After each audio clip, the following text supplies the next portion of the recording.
شباب سنه ثالثه اعدادي، تعالى بقى اما اقول لك على حته تركايه كده في درس الثوره العربيه. لما يجي لك سؤال يقول لك بما تفسر فشل الثوره العربيه، هي الثوره العربيه فشلت؟ ايوه يا فندم. ليه بقى؟ اول حاجه بسبب عدم تكافؤ القوه العسكريه بين قوات الجيش البريطاني اللي كان معاه اسلحه حديثه في الوقت ده وبين القوات المصريه بقياده احمد عرابي. تاني حاجه تواطؤ وخيانه ديليسيبس لاحمد عرابي لما قال لاحمد عرابي انا مش هدخل اي سفينه اجنبيه وخاصه انجليزيه من قناه السويس، وللاسف احمد عرابي وثق في كلامه وصدقه، وطبعا ديليسيبس خان وعده لعرابي. دي تاني حاجه. تالت حاجه بقى وهو منشور السلطان العثماني باعلان عصيان عرابي. ده كان منشور صعب جدا لانه اضعف الروح المعنويه عند المصريين. رابع نقطه عدم ادراك عرابي لاهميه التعبئه الشعبيه. الشباب لما بتقرا الجمله دي ما بتبقاش فاهماها.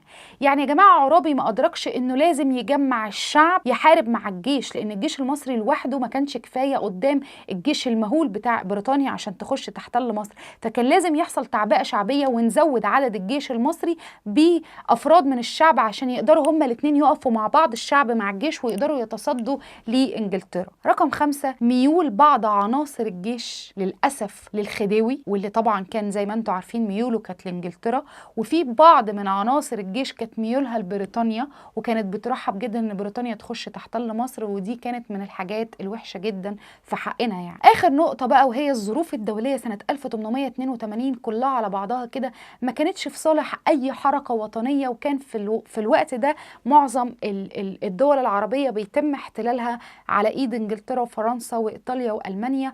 ويبقى كده انت اخدت اهم حته في درس الثوره العربيه وهي ليه فشل الثوره العربيه. اوعى تنسوا، معاكم مس مارينا عاطف مدرسه التاريخ والجغرافيا.